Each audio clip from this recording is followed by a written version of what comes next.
Hey YouTube, it's me, and I'm going to make a really long video for you, and I'm going to ramble a little bit through the story of my life. And I've been telling you I was going to make a really long video.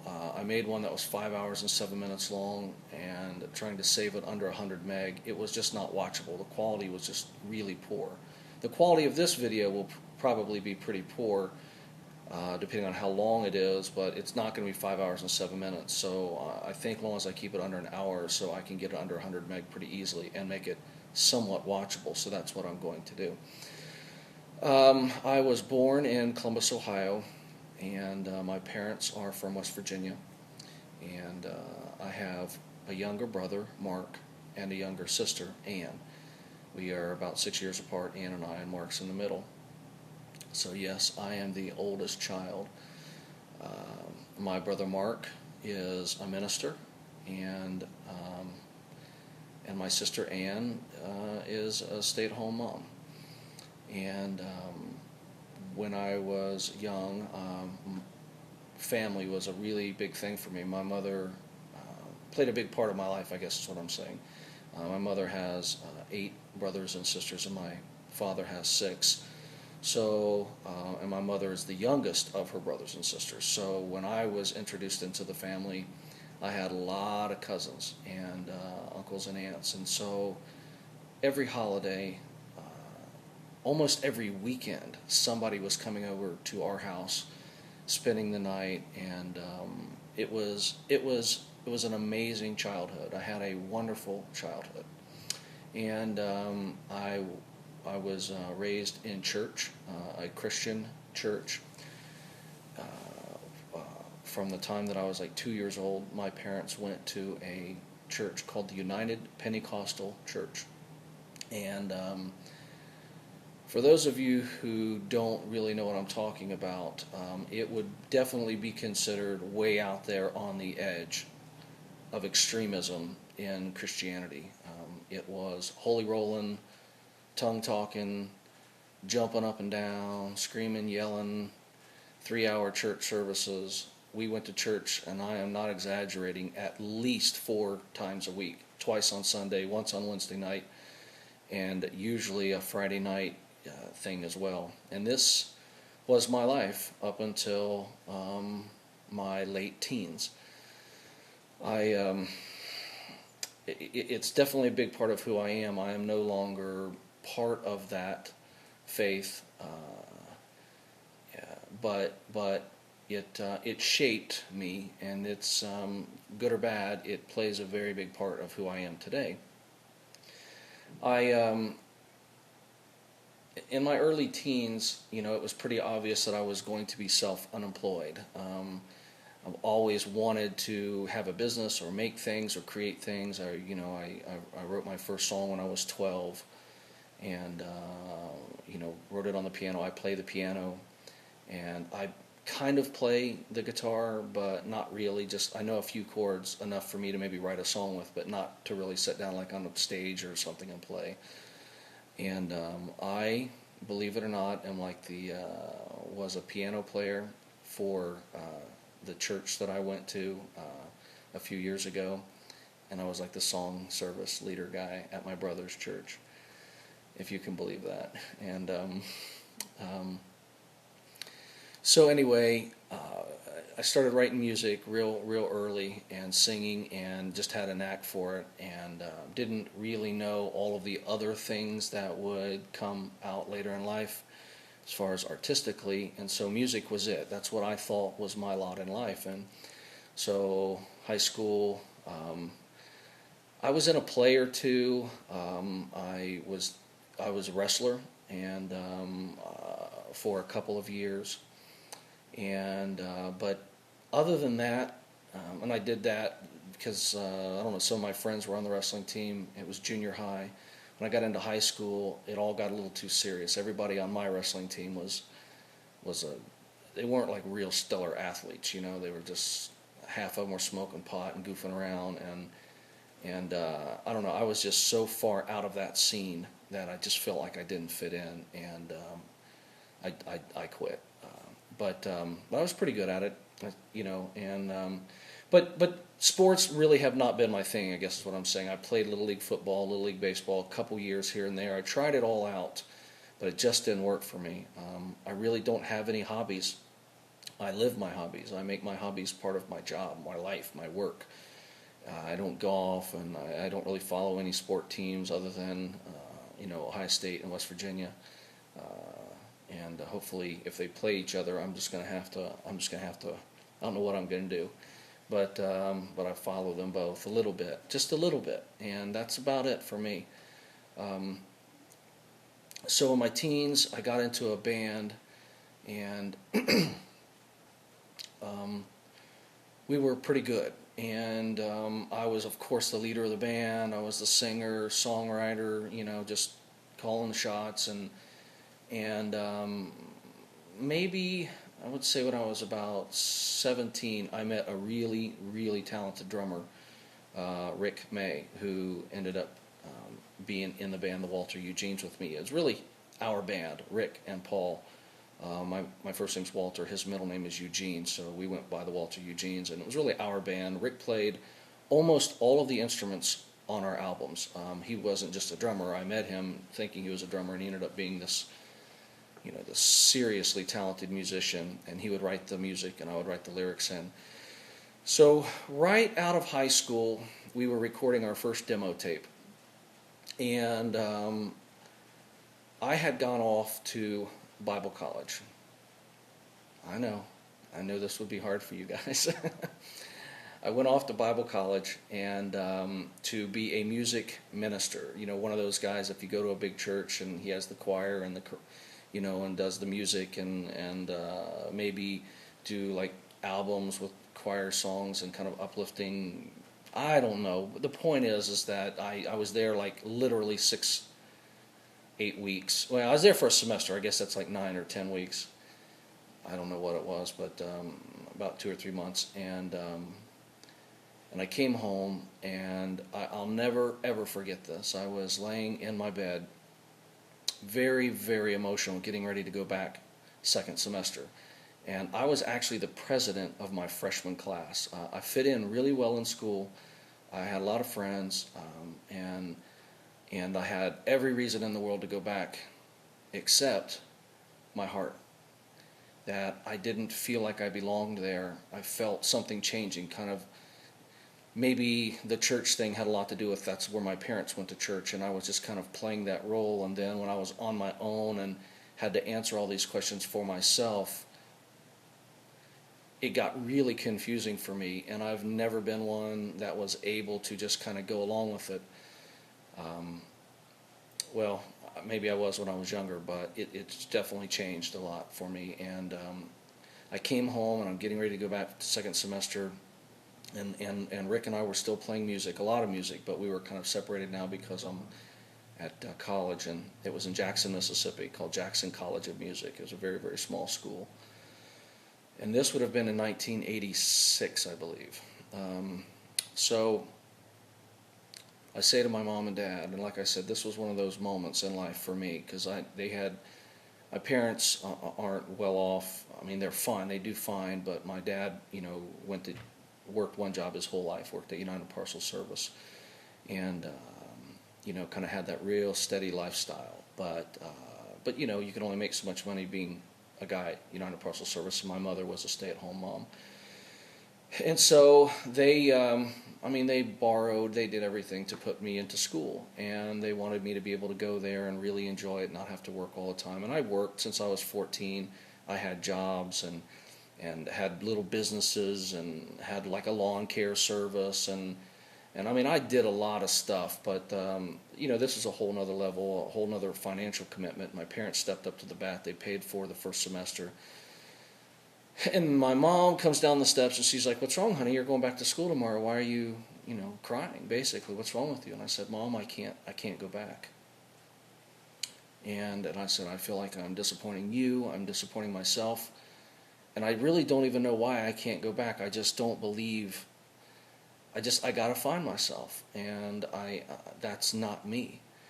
And this, you got to understand, the church that I was in, it was a very tight-knit community, and everybody knew everybody, and everybody knew me, and I was really popular in that crowd, and I was good at what I did with music, and that always brings you a little extra attention. And if I didn't go back, people were going to ask questions, and it was going to be difficult for me. And I told her, and she looked right at me and she said, "Well, if you don't want to go back, don't go back. I mean, just follow your heart." And for me, it was like, I just want to do music. Like, I don't need to learn theory or anything, Mom. I gotta sing. I gotta write. Me and Rick are so into what we're doing. I don't think I can wait 3 or 4 years to finish up our album and put it out. I mean, I feel like I got to do it now. I can't think about anything else. I feel like I'm possessed or something. And she said, well, she talked with my dad, and she said, well, how about we give you the money that we were going to give you for your second semester of college, and we put that towards a bunch of recording equipment.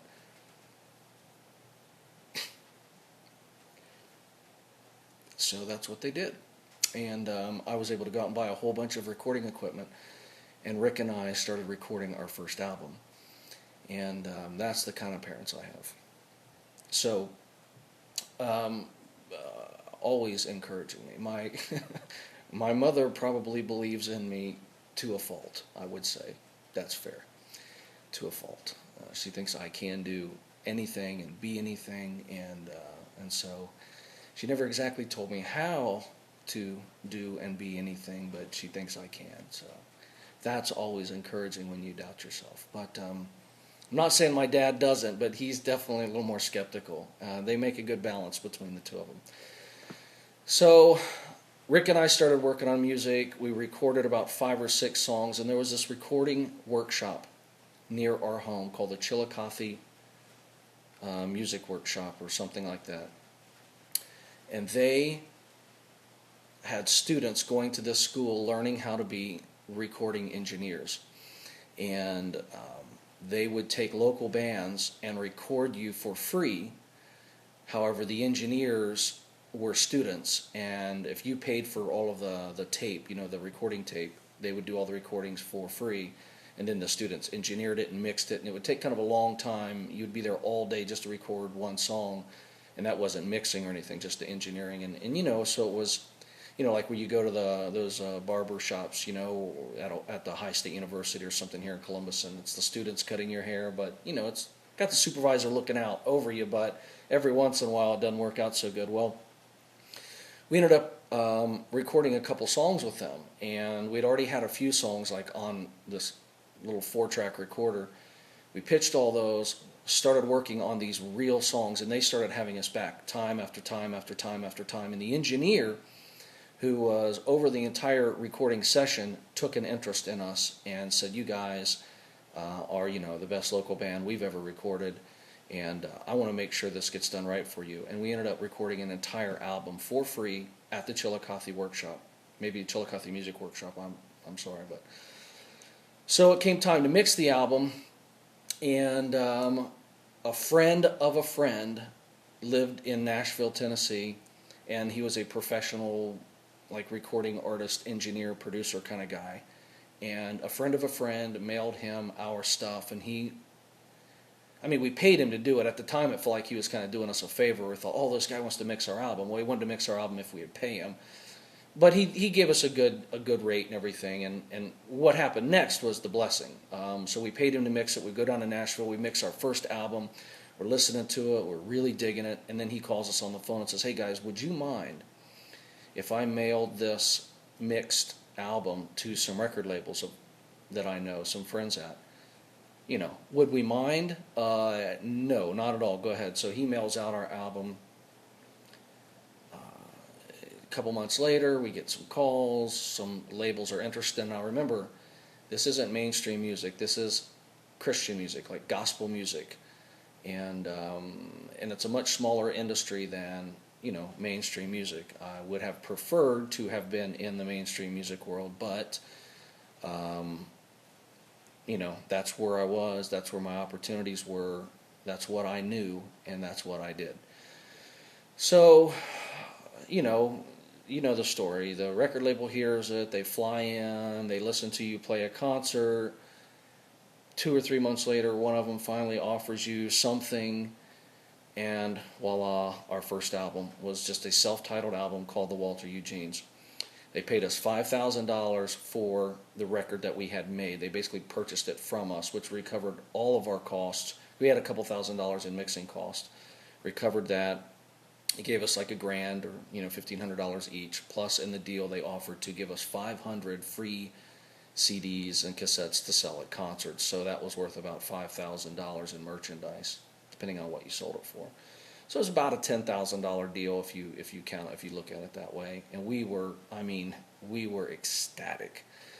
And as typically happens, the album goes out, and then everybody starts saying, well, you didn't really record this a traditional way, and it got played on the radio a little bit, but your next album, that's going to be the big one. So about a year goes by, we put a whole new collection of songs together, and we get ready to do our second album.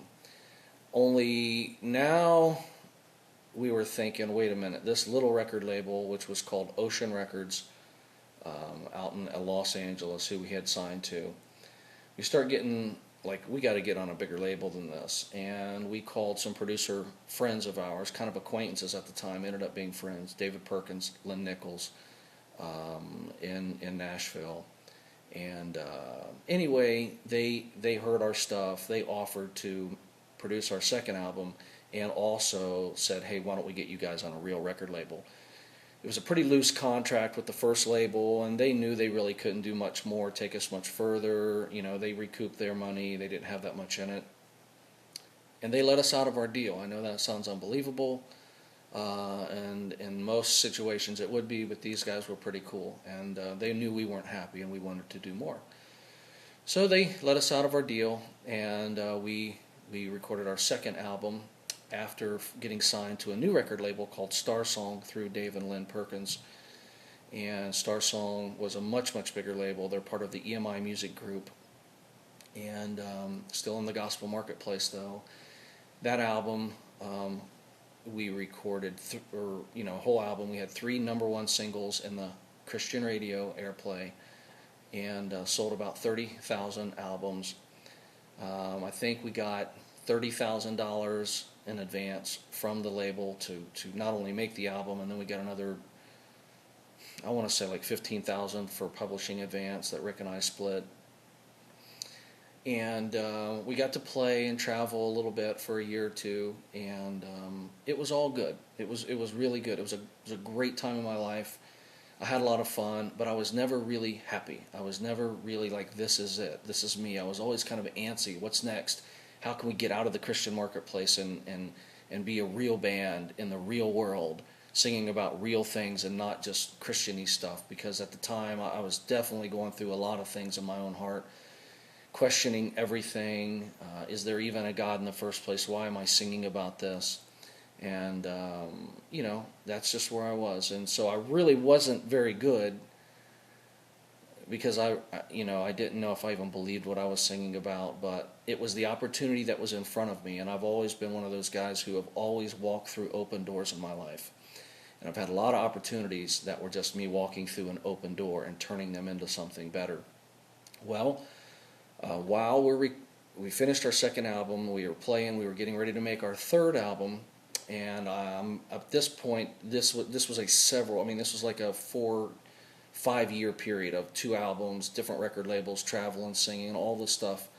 In the meanwhile, I got married, Rick got married, and Andrea and I, my wife, had our first child, Chase. And so I'm working temporary services, trying to, be a rock star, I guess. And Rick's doing the same thing, and we're not really making any money. And that's when my life took another major, drastic change. I was working through a temporary service at Waste Management of Columbus, to be a rock star guy.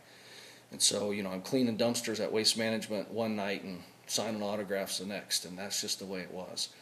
And so at this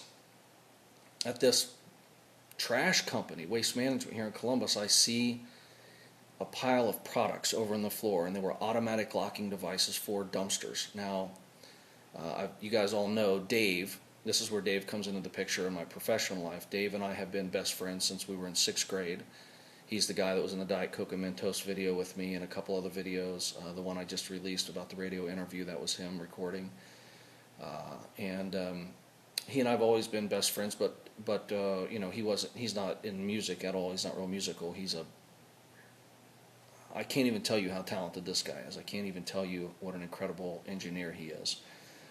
And he and I had always built cool forts and had the bikes and the kites that jump off the side of a hill with, and I mean, you name it, we built it. Dave built it, honestly. We'd dream it up together, but he'd make it. And so now I'm about 25 years old, maybe 26, and I'm working at Waste Management, and I see this big pile of these locking devices, these automatic locks, and what that is basically is, at the time, and this would be about 15 years ago, when recycling was really hitting big, and if somebody threw a battery into your dumpster behind your store, or lawn waste or something like that, you'd get fined for it if you were the store owner, because it was in your dumpster. So people started locking their dumpsters. They started throwing these big chains over top of the lids, and then the hauler, the trash truck guy, would come and pick up the dumpster with these forks, that go on the side of the dumpster. And maybe this is just in America. I'm not sure how the dumpsters work everywhere else, but the forks go into the side of the dumpster.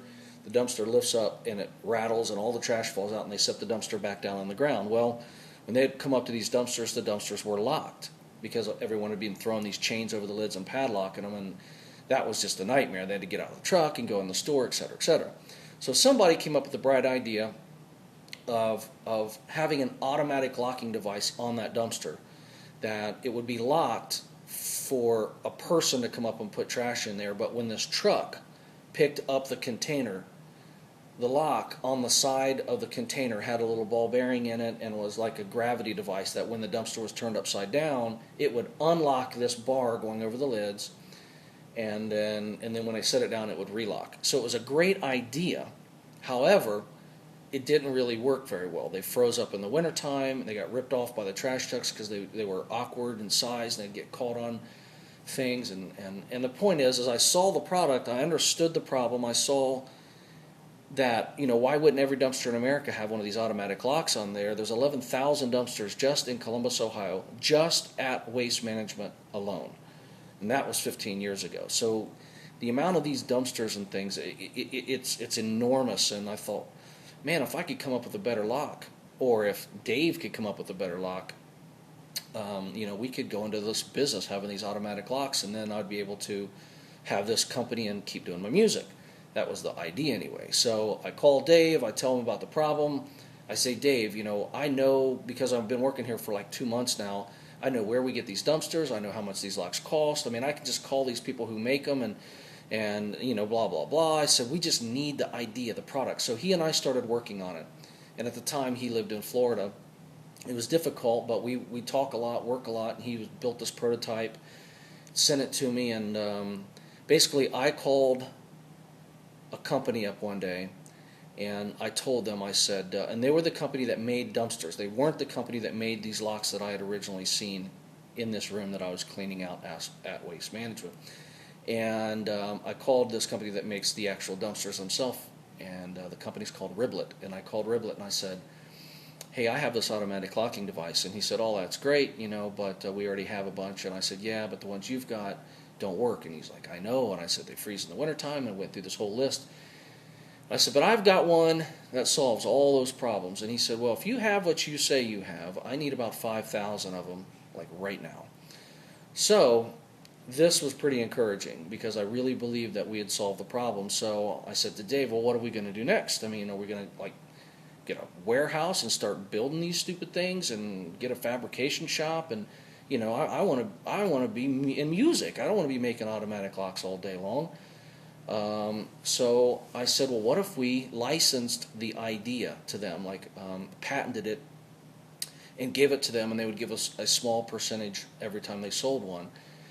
And so he's like, hey, that'd be great. Maybe we could get this little income coming in, but we didn't really know how to do it. And so we started doing some research. I looked into it, and I called the company whose original product, whose original automatic locking device I had seen at Waste Management. I called them up.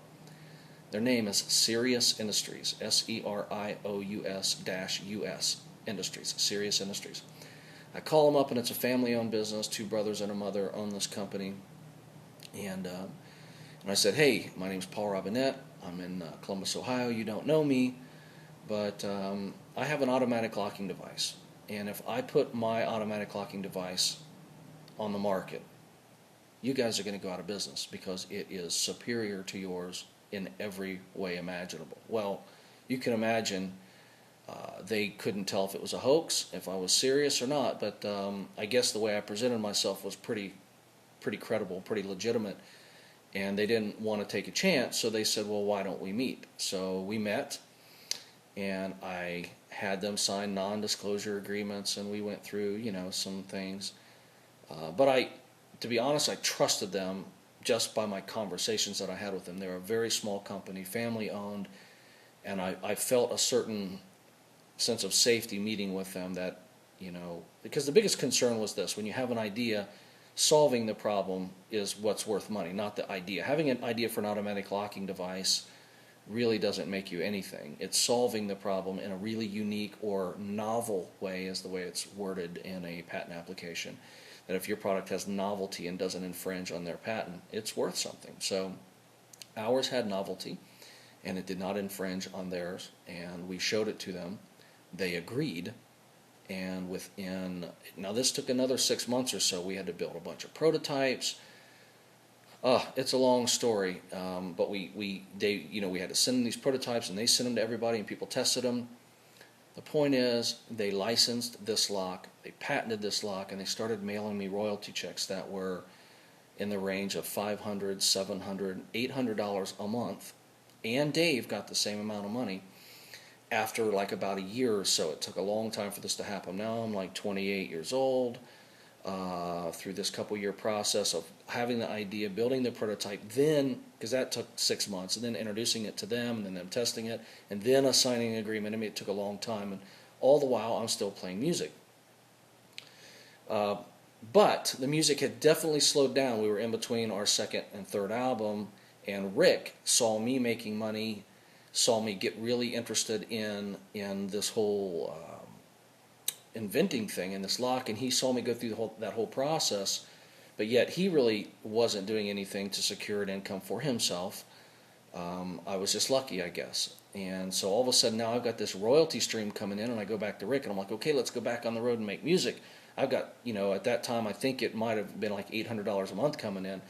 So I got a little bit of money, I can survive, and I still had to work, but we did make a little money out playing.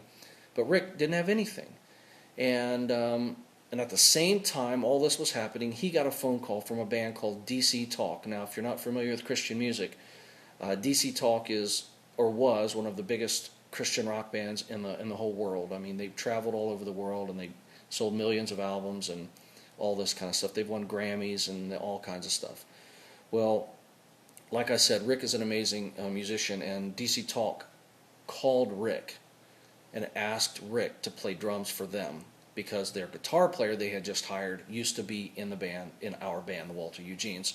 We had some amazing musicians go through our band. So Mark Townsend was in our band. Mark Townsend starts playing for DC Talk.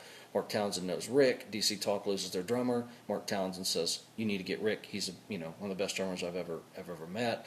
They offer Rick this job, paying him a lot of money, offering him to travel all over the world and be the rock star, basically, that he and I had never really been. We never really got that far. He took the job, and that was pretty much the end of the Walter Eugenes. He was gone, traveling the world, playing with DC Talk.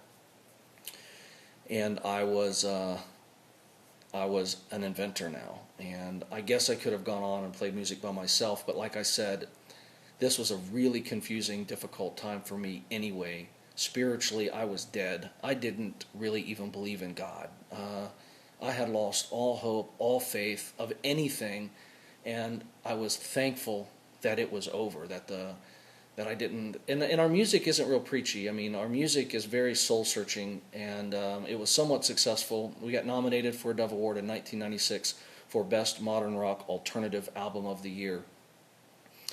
But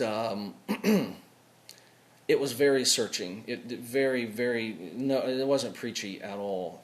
And it was very evident that the songwriter, the lyricist, which was me, was having some problems, having some struggles. So I get out of that. I have my first little invention, I guess. And now I'm an inventor. And I'm receiving these royalties. So I say to myself, how can I do this again? Maybe think up something else. So in the meantime, Dave starts working for the company, Serious Industries, that we licensed this lock to, because the lock was kind of difficult to make. So they hired Dave to help them build and manufacture these locks. So Dave now moves to Maryland, which is where the company is, which is where Dave still lives to this day. He doesn't work for that company anymore. He hasn't worked for them for years and years and years, but he did work for them for several years in a row. So I kind of go back to the drawing board, and I'm not going to make this much longer, these details. I think I might have went into too much detail with that one, but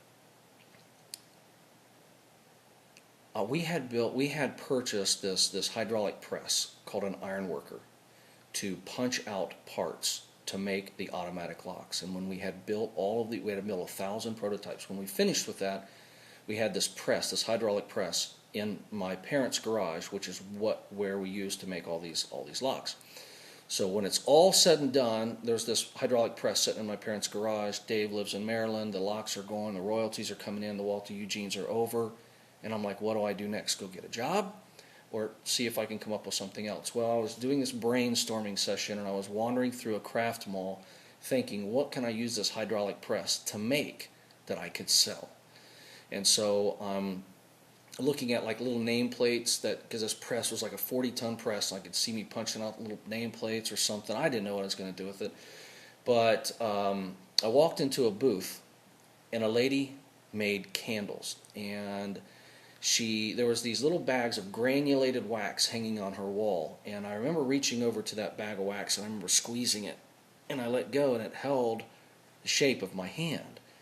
And I thought, wax is pretty soft. You could, like a Play-Doh machine, what if you put some wax like in a cylinder and crunched it and then just handed it to somebody? You didn't have to melt it, you didn't have to do this, you didn't have to do that. So I walked up to the lady and I said, excuse me, I said, why is this pillar candle like $14 for this little pillar candle? Why? And she said, well, the wax isn't really that expensive. The process is, though. You've got to have all these molds, and you've got to pour the candles in. They got to cool overnight, and then they sink, which is called cavitating, and then you've got to do overpours, and then you've got to string the wick down the middle, and then you got to get all those candles out, and then you got to put stickers on the bottom, and hopefully they're not nicked up, and of course you've got to have a big wax melter, and you got to change the color of the wax melter all the time, the fragrance of the wax melter all the time, and and then at the end of the day you've got these candles, but it's the process. It just takes a long time to do it. And I said, well, can you just get wax already colored and scented, and then you just get the big chunk colored and scented, throw it into a machine. You could even take a red block of wax that smelled like cherries, and then another block of wax that smelled like apples, a green block, and just throw them all into a big pile in this big machine, crunch them all together, squeeze them out of a tube, have them kind of extrude like I said, like when you're a kid, a little Play-Doh machine, and then just chop them to length and sell them. And there's no wax melter, there's no nothing. You can make them in a matter of a minute or two. And she said, oh, if you could do that, you'd be a millionaire. Well, I like the sound of that. So I went home with my little 40-ton hydraulic press, and I started playing. Well, 6 months later of, I wouldn't say hundreds, but 20 or 30 or 40 extrusion tubes and pipes. Now, Dave wasn't really involved in the beginning of this because he was in Maryland, and I got about, I would say maybe 50 or 60, 70% of the idea kind of on my own, built everything, welded things, I bought a welder, all this kind of stuff. And then I had to call in Dave. So Dave flies in from Maryland. He spends the next 2 months in several trips helping me finish this. And it ended up being 150, we had to trade that press in 3 times. It ended up being a 150-ton hydraulic press, a Stenhoy from Germany, that was about 8 feet tall, 4.5 feet wide, 12-inch diameter tubing, I mean, all this stuff. it was enormous. It was very expensive, but I saw where it was going because I realized what we were getting ready to do. And I'll never forget the first night that everything worked, and we put all this wax into this big hopper, and that big hydraulic press just started going, and out this 3-inch diameter tube or 4-inch diameter tube, round or square, whatever we put on the front of it, this log just started going zzz, and these 6-foot logs started squirting out the end of this press. Well, I knew, and they even extruded with a hole right down the middle. So you would take these big longs and you would just chop them to length, drop a wick down into this hole, put a sticker on the bottom, and put them in a box and sell them. Now, one thing I didn't tell you about is where we got the wax, and this was probably the most ingenious part of the whole thing. At the time, it all was the idea was, how do you find wax that's colored and scented already? So I started calling candle distributors, and they said, well, yeah, we've got colored scented wax, but it's scrap wax. And I said, well, what do you mean by scrap wax? Is it dirty? Oh, no, it's not dirty. What it means is these big candle companies, like Candlelight or whatever, Yankee or whatever, they'll pour 10,000 candles blue, and then and their buildings are basically like plumbing. I mean, they've got these big wax melters and these plumbing pipes going all through their whole building, and then they go to these pouring machines. And so when they go from one color to the next, one fragrance to the next, they got to clear out the pipes of all the color and scent from the previous batch. And they pour it off to the side, and they sell it as scrap. And they usually sell this wax to people that make fire starters and stuff like that.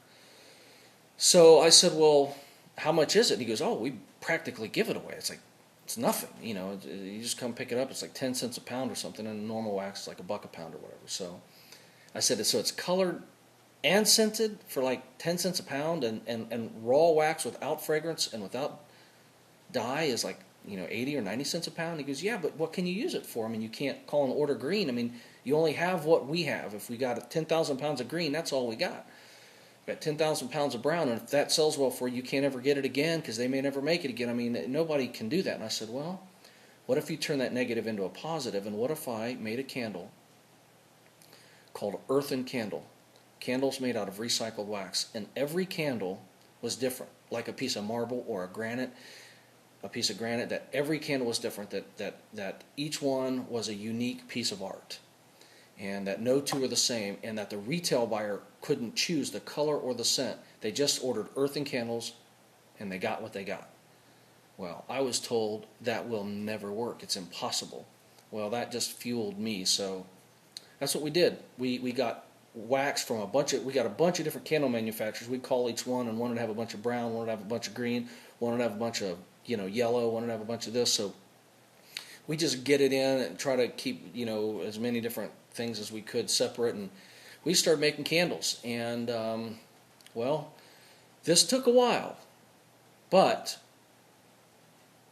after a year or so of me working on this process and putting all the marketing and the packaging and branding, and you guys know I'm kind of good at that, so it looked really nice.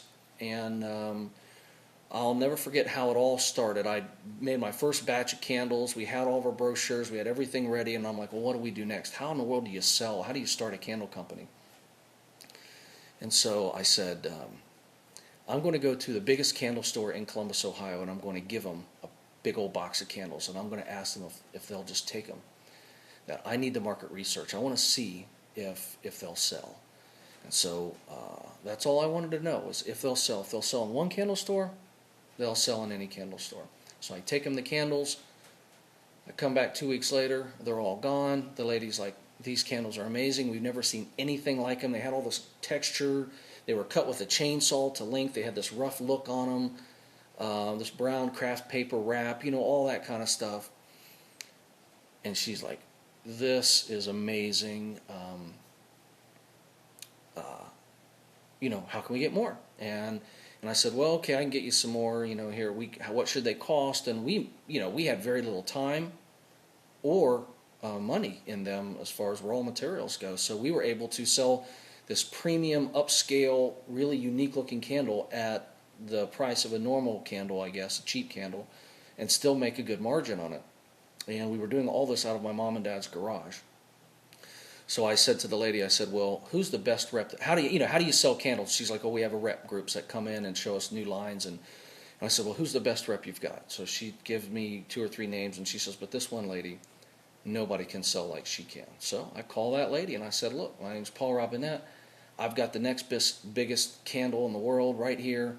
You got to sell my line. Of course, she laughed at me, and 6 months later, me being persistent and sending her samples and telling her how well they were doing, she decided to take on the line, and the rest is history. So there's a lot more details, but the point is we were doing about $30,000 a month in sales of candles out of my parents' garage. We ended up moving into a building, and now comes another major revolution for me as a human being and a major change in my life. I had created a factory job that I hated, and I was already on to the next product in my mind. And now we've got invoices, we've got taxes to pay, we've got to hire more people, we've got this guy's going on vacation, this stuff's returning, this retailer wants to know if we can do it in 10 more sizes. We've got a trade show to go to, we got to put money back for this. And I'm showing up every day, and all I want to do is create. I just want to create. I could not just run a business. And I kind of got into this business with my dad, my sister, my aunt, a bunch of people just around, just kind of helped out. Well, I started literally losing my mind, and there's no joke about this. It was probably one of the worst times of my entire life, personally. And we were making money and everything, but I wasn't happy. And there was just, I just had to create. And once again, I don't know why this happens to me, but I got a phone call out of the blue from a man I'd never heard his name in my life. And he asked me if I wanted to sell my business, that he had heard through the rep groups and through all these people how well we were doing and how we had this unique process, and he wanted to buy the company. Well, this was music to my ears. I couldn't wait to get out. We sold the company, and I was never happier. After I sold the company, the person who purchased the company from us offered me a job working for them.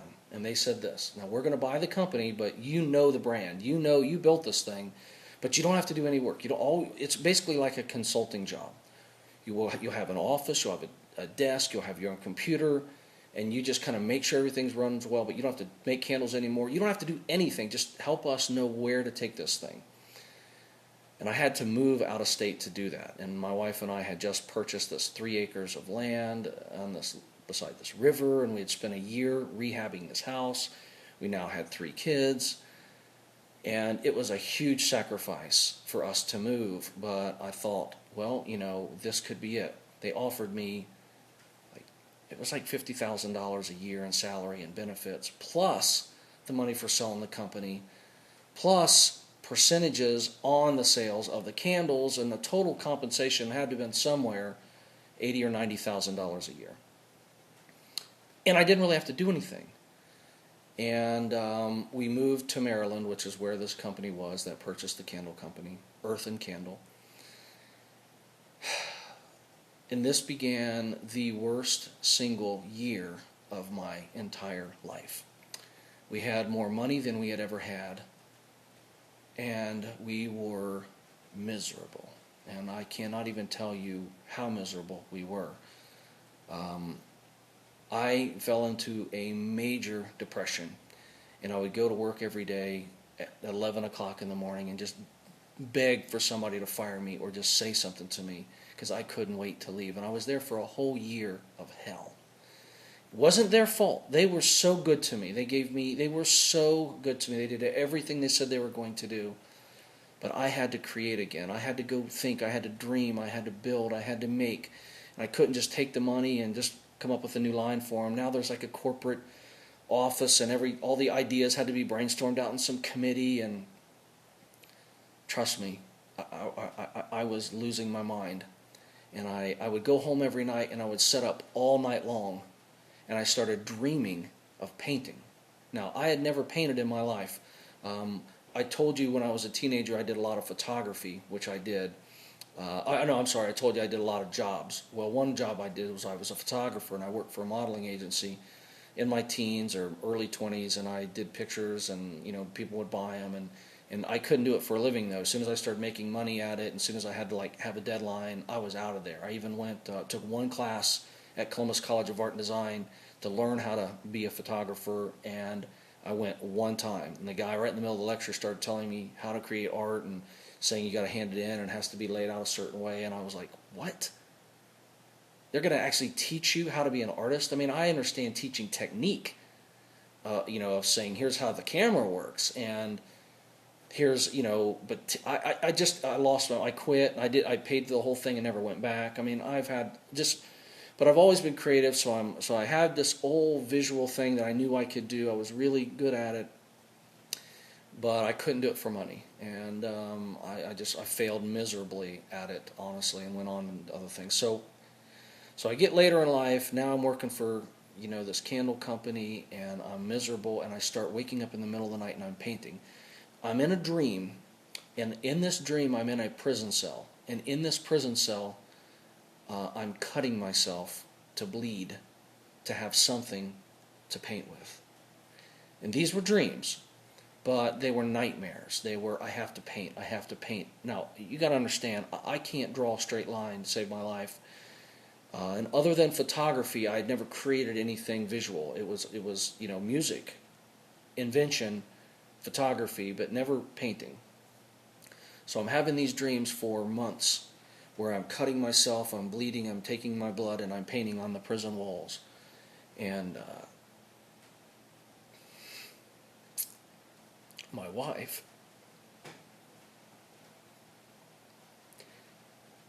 who's always loved me and supported me through everything, for my birthday present, purchases canvas and paints. And my birthday's coming up. I was born on Thanksgiving Day, November 24th, 1966. And I was born on Thanksgiving Day, so my birthday's coming up in a month or so.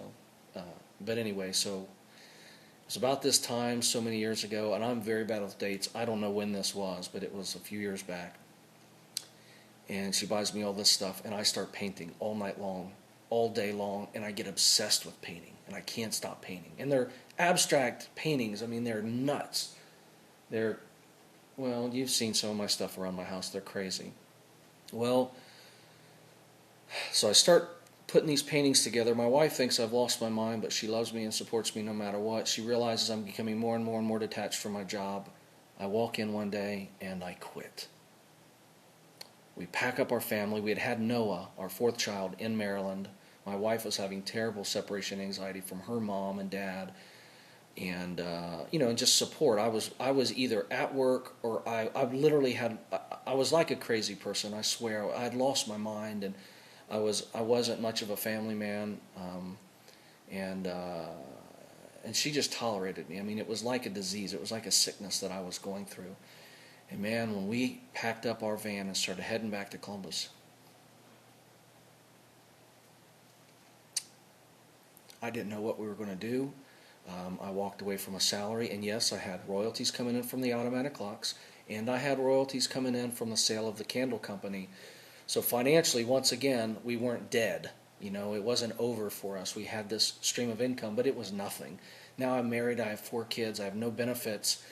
And I think maybe our total income maybe was a couple thousand, maybe $2,500 a month. Now that's a lot of money, and I'm not trying to downplay that, but I'm saying I wasn't rich. We had some money from the sale of the company, but you know how it is. You buy something, you buy a car, you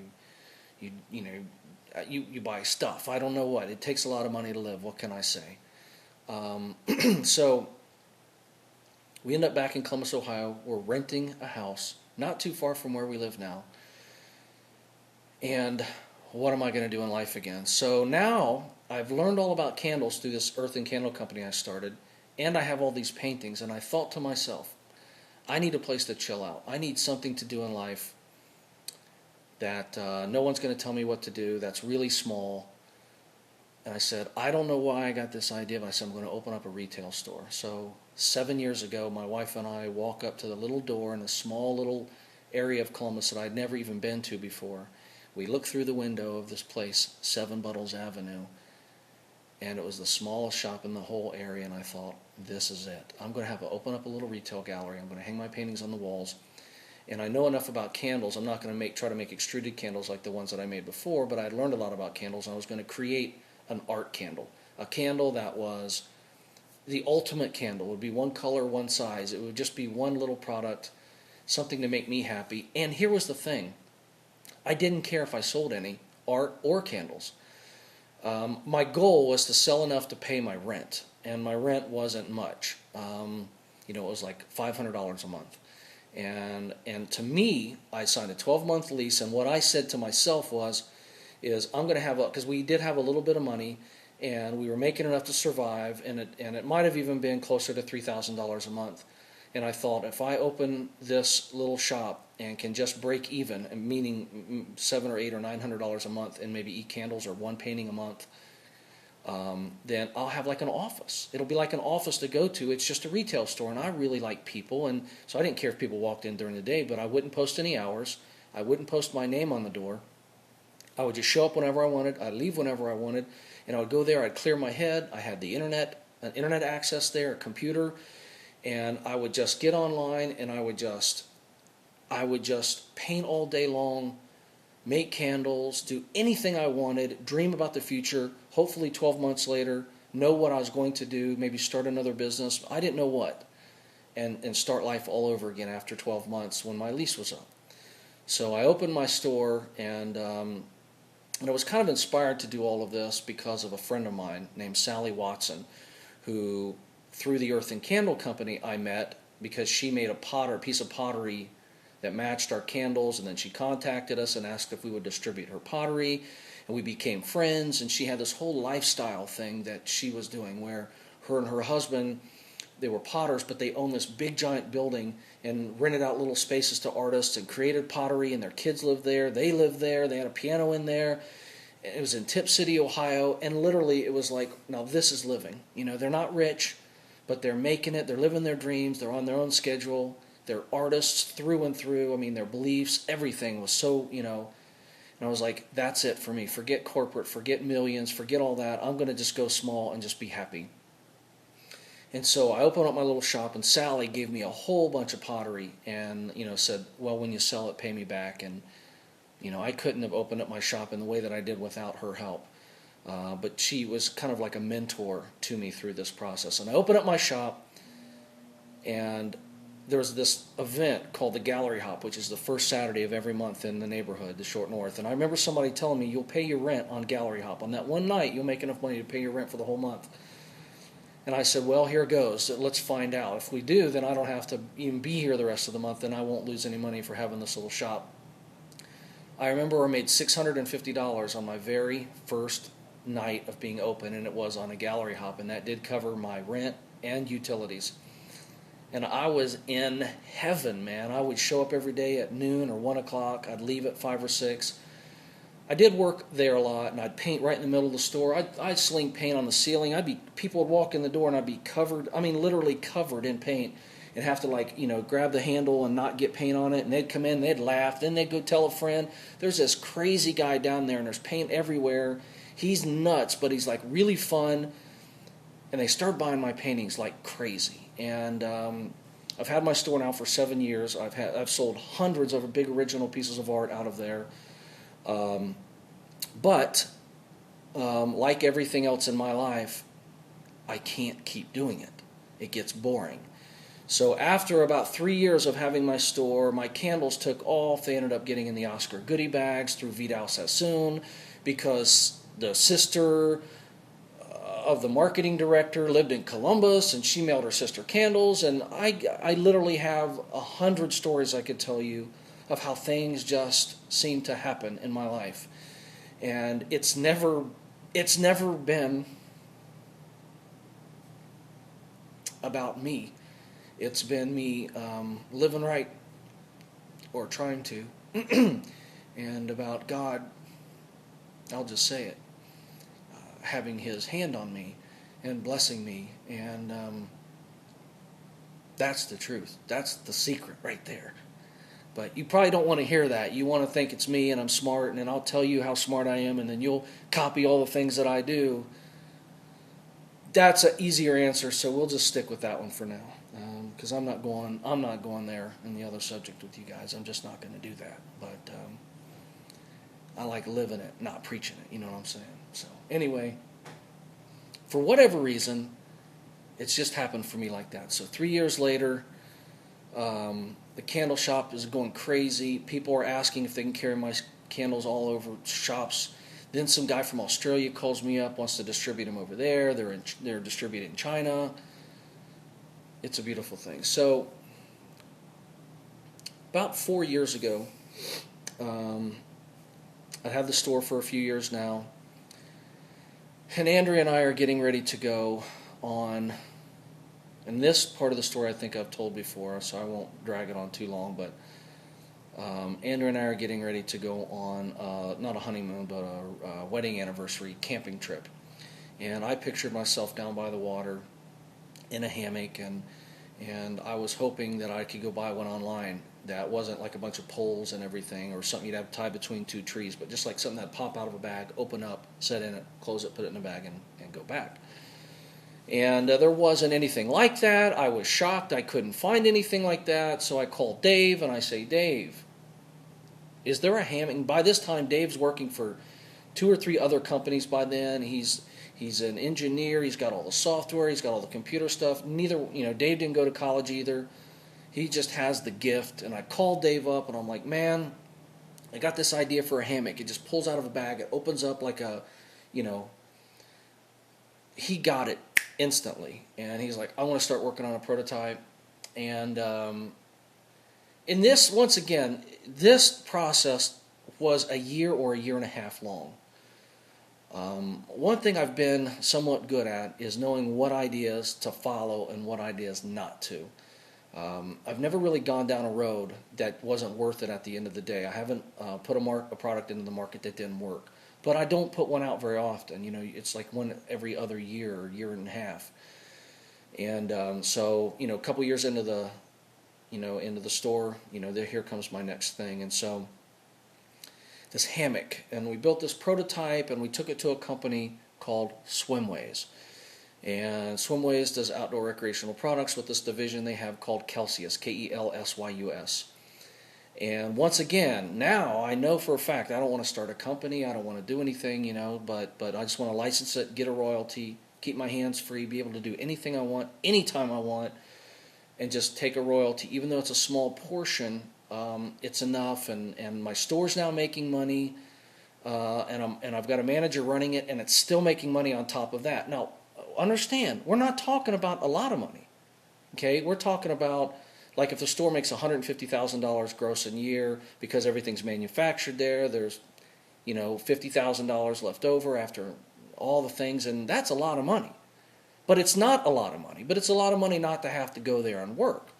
It's a lot of money, and you add that on top of royalties of the candles and royalties of the automatic locking device, which was still doing great.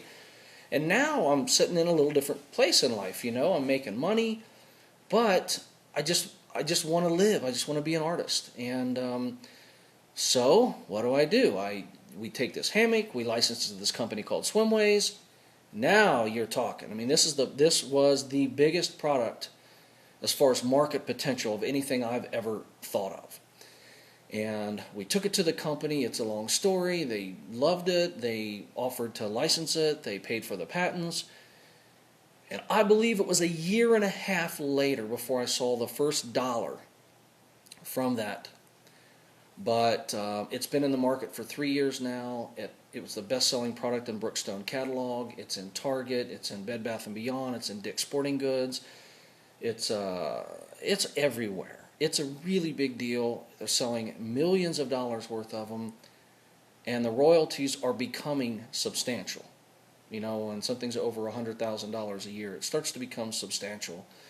I'll just say that. And I share those royalties with Dave because, Dave's the engineer. I'm kind of the idea guy. That's just our chemistry. So we licensed the hammock, got more money coming in, life's getting better. That's when I get fascinated with making a movie. And I'm like, the next thing I'm going to do is make a movie. That's been my ultimate dream. It would take my photography, my the whole idea of me being an artist and being a performer and being a singer, songwriter, be creative, something that I can kind of get in and get out of, that you don't have to do it forever. You dig into it for like a year and then you put it away, and you put it out in the marketplace and it makes money or it doesn't. And I thought that's the ultimate career for me, is making films. But how do you do that? So to me, I'm like, okay, let's say I can make the greatest movie ever, which is probably impossible, but let's just pretend that I could. How do you distribute it? Well, it's never been, I never really like to think if I got to do it the traditional way. I got to go to college for something, or I have to fill out a form for something. I got to know somebody that knows somebody. I got to have a way in. And I thought the internet, Google video was happening, and I just found YouTube. And I thought, if I ever made a movie, wonder if you could distribute a film online. Okay, so while all this is happening in my head, at the same time, Dave and I are thinking about what is our next product. We just put out the hammock. What's next? So you guys know this part of the story pretty well, I think, that I'm at a soccer field and I'm watching my kids play, and I'm burning up in the sun, and I'm sitting in this chair, and everybody's burning up, and they've got umbrellas and bags over their head and all this kind of stuff. And I'm thinking to myself, everybody, we need some shade out here. Why? And I see all these, quad chairs, these soccer chairs, where you pull them out of a bag, and they're all sitting there, and all the bags to the chairs are laying all over the place. They're everywhere. And I'm thinking to myself, well, that bag, if you split that bag down the middle and kind of open it up, that could make a nice little shade. And I remember calling Dave. I said, Dave, I've got it. We need to do a canopy chair, because it's huge. It's going to change the world. I mean, it's ridiculous that people can't sit outside, and if it rains or if the sun's shining really bright, they can't have any protection from it. And I said, and this is the genius part. I said, the bag that everyone already has, the bag becomes the canopy or the shade. The canopy becomes the bag. I said, if we can do that, dude, it's on. Dave starts working on it. A year later, we have a prototype, and we start a company called, you guessed it, Renetto. Now, we decided not to license this product, but not to start a company, a full-blown company. What we decided to do was something in between, where we still owned it, but we licensed not even licensed, I don't even know, we just have sales reps that do all the work, that sell everything. And they're all made in China. And I'll tell you guys more details about that business model, because it's pretty clever, in another video, because I kind of want to wrap this up. Because you guys have heard somewhat about this kind of stuff, and I just told you a lot about my past, and I don't want to make this too terribly long, and maybe I'll get some comments, some feedback, some emails, and respond to some things. Because it's an hour, it's been an hour and 2 minutes. I kind of wanted to end this at an hour. So the bottom line is this. We started Renetto. I found YouTube as a way, looking for the potential business model for how to distribute an independent film if I ever made one. And I realized I couldn't put my little short film, 674, that I made on YouTube, because it was 12 or 13 minutes long, and you could only put 10-minute stuff on.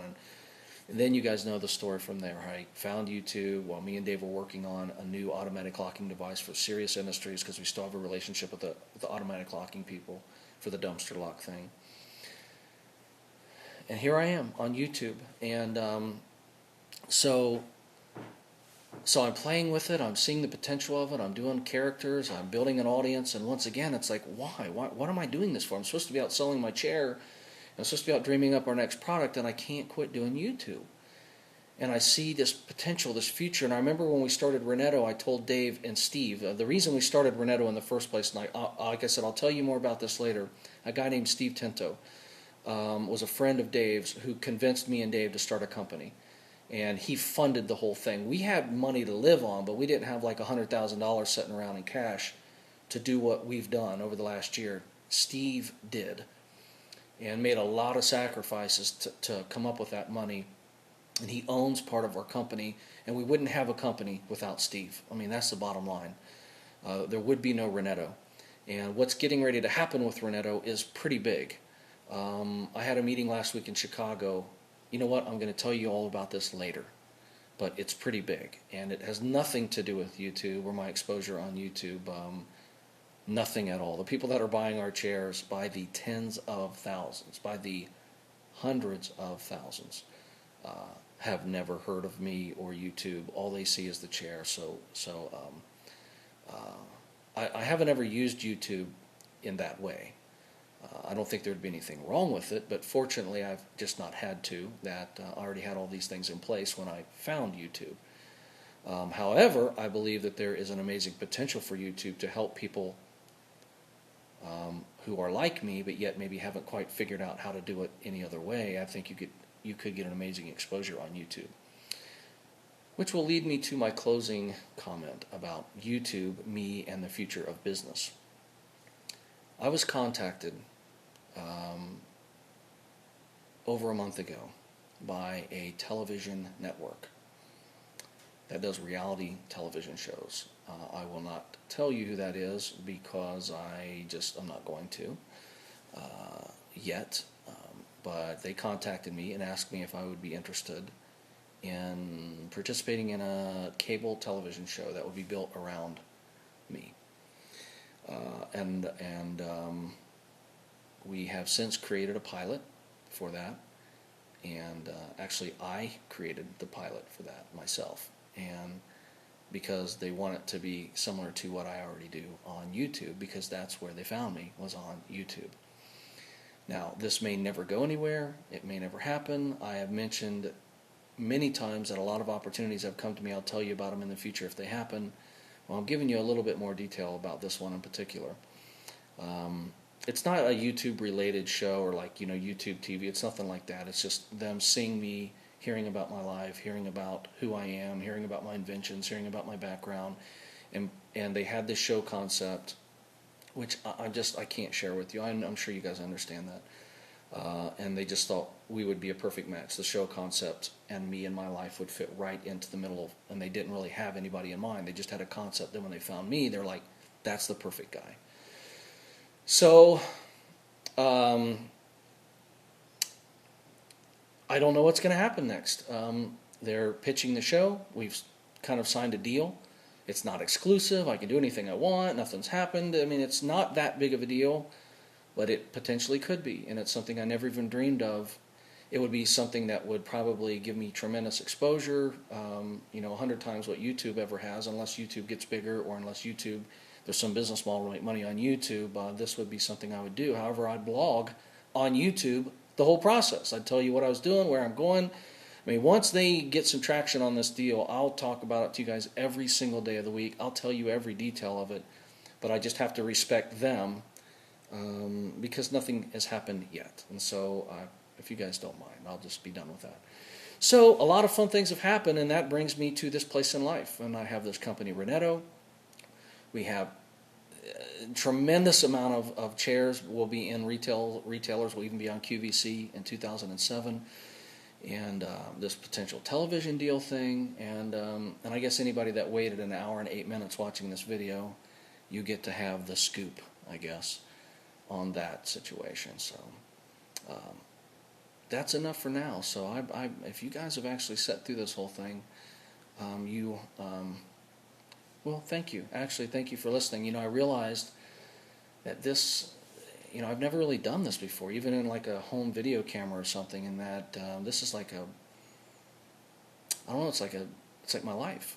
And I could see my kids watching this in 10 years from now and maybe hearing me talk about my life. I guess I'm thinking about that guy, the Martin guy, that YouTube just featured his video, and he passed away and his wife did the video and said that he shared things in a way, that he never really talked about, and that it was like a chronicle of his life, and this camera, and why people do it, I really don't know. Why am I doing it? I don't know. But that it's there now. It's recorded. It's on my hard drive. It's up there, and kids, uncles, family, cousins, people can watch this, and I don't know. It's like what geriatrics doing. It's just my life. I don't know. Who cares? I don't know. But there's something kind of cool about it. It feels really good to do it, to be honest with you. So. Anyway, thanks for listening, and I'll see you guys soon.